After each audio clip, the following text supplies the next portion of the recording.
Shalom, salam sejahtera bagi kita semua. Nama saya Yohanes Wahyu Daryanto, kelas D, dengan NIM 23021 947, Magister Hukum Universitas Kristen Indonesia. Mata kuliah Hukum Pertanahan dengan dosen Dr. Diana Ria Napitupulu SH Kumham. Dengan ini saya membahas tentang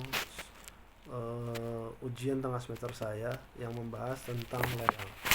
Lelang sebagai suatu alternatif cara penjualan barang, yaitu proses pembeli dan menjual barang atau jasa dengan cara menawarkan kepada penawar dan menawarkan tawaran harga lebih tinggi, dan kemudian menjual barang kepada penawar harga tertinggi. Dalam teori ekonomi, lelang mengacu pada beberapa mekanisme atau peraturan perdagangan dari pasar modal.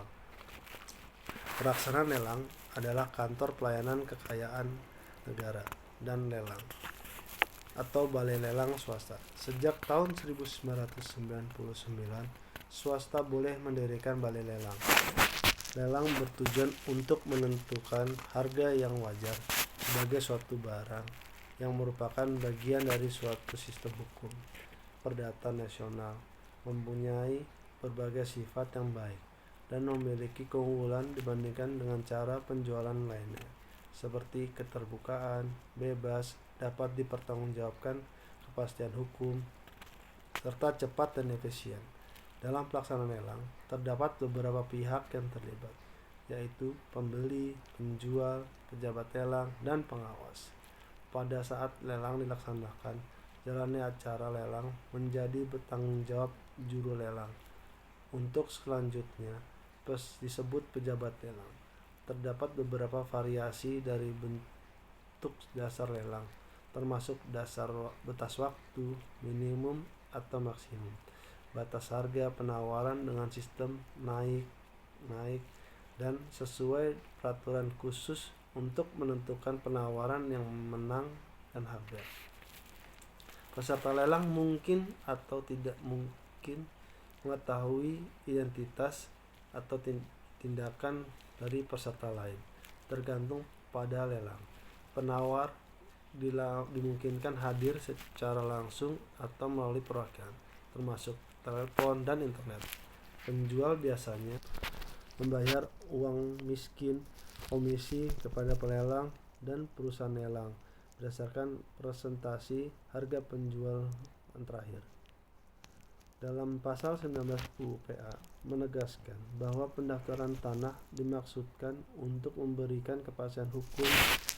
Kepastian hukum di sini dalam arti bahwa adanya kepastian hak atas tanah.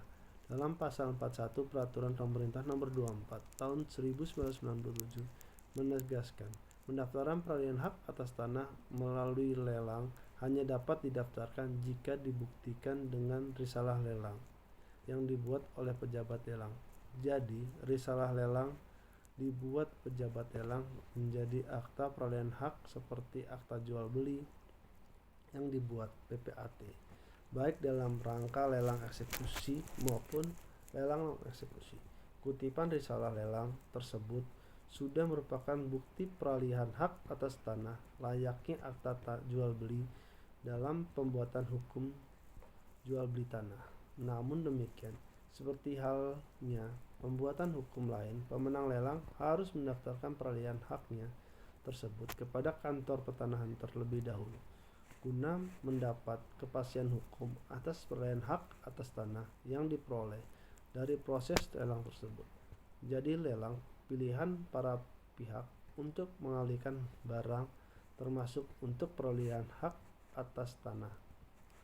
Walaupun untuk eksekusi, anggunan preferen, anggunan yang diikat sempurna berdasarkan lembaga jaminan yang ada sesuai hukum jaminan di Indonesia. Setelah peserta lelang telah dinyatakan sebagai pemenang lelang dan mendapatkan risalah lelang sebagai pemilik baru yang sah, Pemenang lelang tersebut dapat segera mendaftarkan lelang yang dimenangkan tersebut untuk mendapatkan kepastian hukum atas tanah tersebut. Tetapi proses lelang eksekusi menurut pasal 41 ayat 4 huruf A angka 1 Peraturan Pemerintah Nomor 24 Tahun 1997 tentang pendaftaran tanah menegaskan lelang eksekusi tetap dapat dilaksanakan walaupun sertifikat asli hak tersebut tidak diperoleh oleh pejabat lelang dari pemegang haknya. Adapun cara peralihan ataupun penyerahan hak atas tanah yang dapat dilakukan dengan baik nama yaitu penyerahan dengan obligatoir. Penyerahan obligatoir yaitu suatu perjanjian dengan kata sepakat yang melahirkan hak dan kewajiban bagi para pihak. Maka hak atas tanah tersebut akan beralih mulai dilakukan dengan penyerahannya.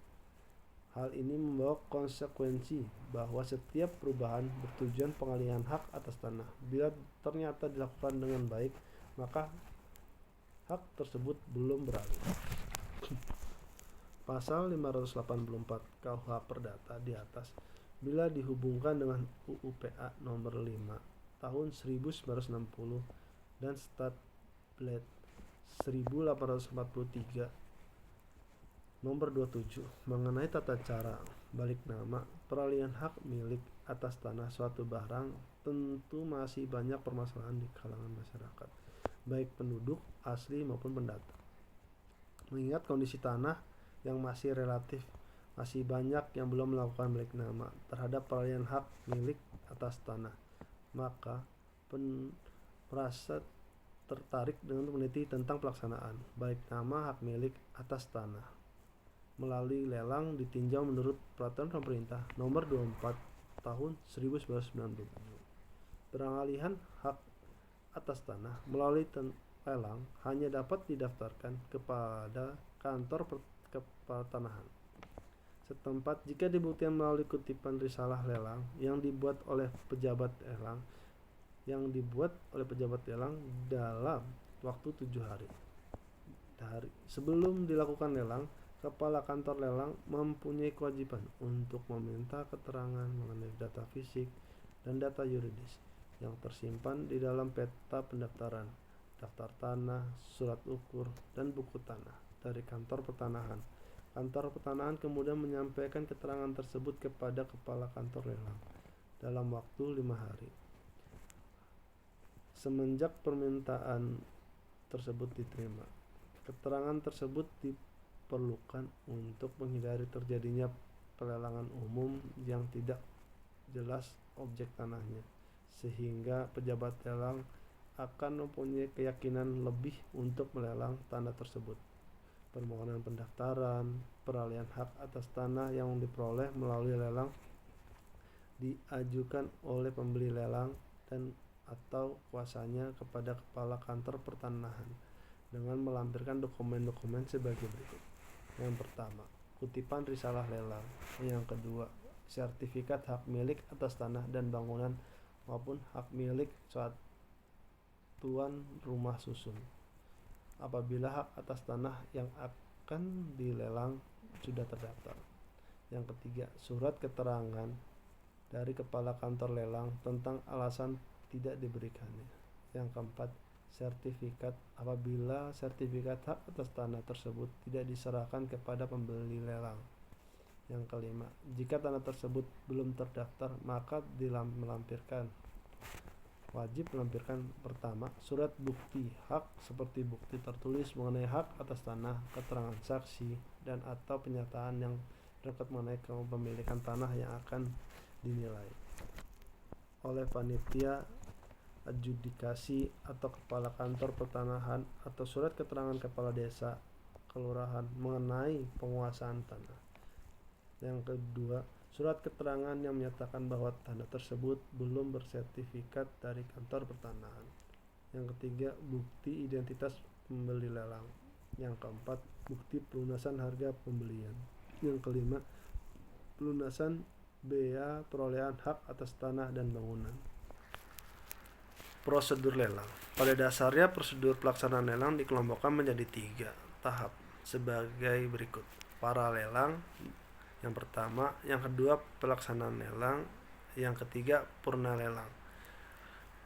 Yang pertama, para-lelang. Pengertian para-lelang adalah serangkaian kegiatan yang harus dilakukan sebelum hari lelang dan merupakan bagian yang harus dipersiapkan secara matang dan profesional guna mengoptimalkan hasil lelang.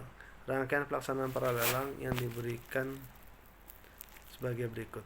Penandatanganan kerjasama MOU atau SPK untuk mempermudah dalam pelaksanaan kerjaan dilakukan penandatanganan kerjasama dituangkan dalam MOU SPK sebagai perintah kerja yang dilampirkan data aset yang akan dilelang.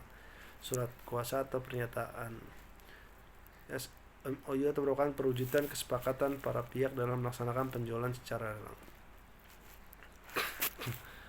Yang kedua, pelelangan penerimaan dokumen.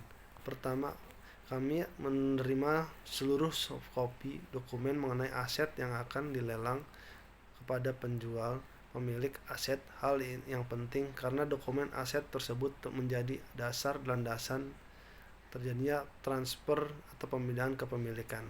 Dokumen-dokumen yang diperlukan adalah dokumen-dokumen legal dengan perincian berikut, seperti properti, sertifikat tanah, satuan rumah susun, hak gunanya, izin mendirikan bangunannya atau disebut dengan EMB, bukti pembayaran PBB 3 tahun terakhir, dan polis asuransi jika ada polis asuransi gedung, dan dana bangunan atau lantai, dimensi, ukuran, dan surat dan pernyataan.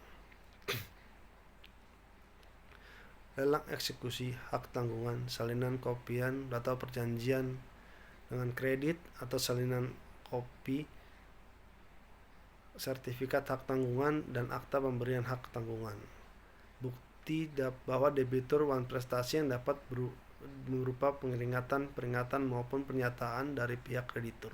Surat pernyataan dari kreditur yang akan bertanggung jawab apabila terjadi gugatan. Pengecekan aspek hukum legal. Setiap kopi dokumen yang diterima selanjutnya akan dibuat satu rangkuman dan dipergunakan dalam pengecekan data dan aspek hukumnya. Apabila langkah-langkah hukum yang dilakukan dalam rangka persiapan lelang tersebut adalah sebagai berikut. Pembuatan surat keterangan pendaftaran tanah SKPT khusus aset properti sebagai persyaratan dilakukan lelang harus mendaftarkan surat keterangan pendaftaran tanah SKPT dari kantor petanahan. SKPT merupakan hal yang penting bagi calon pembeli untuk mengetahui mengenai aset tersebut apakah terdapat permasalahan atau tidak, sehingga kepastian hukum dapat dilakukan balik nafas sertifikat akan terjamin. Pengecekan tata kota, apabila diperlukan kami akan meminta keterangan dari dinas kota-kota setempat untuk melihat kesesuaian dan bangunan dan peraturan dan peruntukan yang berlaku, terutama peruntukan tanahnya. Untuk selanjutnya kami akan berikan informasi sebagai berikut calon pembeli. Mengecekkan pemblokiran instansi terkait jika terdapat pemblokiran. Jika tidak, maka akan tertulis dalam surat tersebut. Penilaian aset prefisial merupakan pembagian dari krisis yang perlu pemanduan atau harmonisasi antara hasil penilaian dan harga yang dikehendaki. Penilaian ini juga digunakan untuk menentukan harga jual, harga limit. Penentuan harga limit, harga terendah merupakan bagian yang kritis. Oleh karena itu, kami akan melakukan pemanduan harmonisasi dan hasil penilaian dengan harga yang paling dikehendaki oleh investor. Poin kedua, pelaksanaan lelang adalah suatu rangkaian kegiatan dilakukan dan merupakan puncak dari seluruh kegiatan lelang. Setelah melewati tahapan para lelang, laksanakan lelang tersebut terdiri dari hari lelang, metode lelang, dan metode lelang dibagi dengan 2. Lelang secara lisan dilaksanakan dengan cara mengundang kelayak, ramai, dan menghadirkan calon pembeli. Harga minimum pembukaan langsung ditawarkan kepada pengunjung. Kenaikan harga dipandu oleh pemandu lelang. Calon pembeli yang setuju akan meningkat panel bid tanda setuju. Demikian seterusnya sampai tersisa satu pembeli pada harga yang tertinggi dan dinyatakan sebagai pemenang lelang. Kalau lelang tertulis, calon pembeli yang harus melakukan penawaran secara tertulis dimaksudkan dalam amplop tertulis selambat-lambatnya pada batas waktu yang dilakukan oleh penyelenggaraan lelang. Calon pembeli harus memenuhi syarat-syarat yang ditetapkan pada hari yang telah dinyatakan. Kotak penawaran akan dibuka, penawaran tertinggi dinyatakan sebagai pemenang. Pemenang lelang. Setelah pelaksanaan lelang selesai, pemenang lelang akan diberikan berita acara pemenang lelang.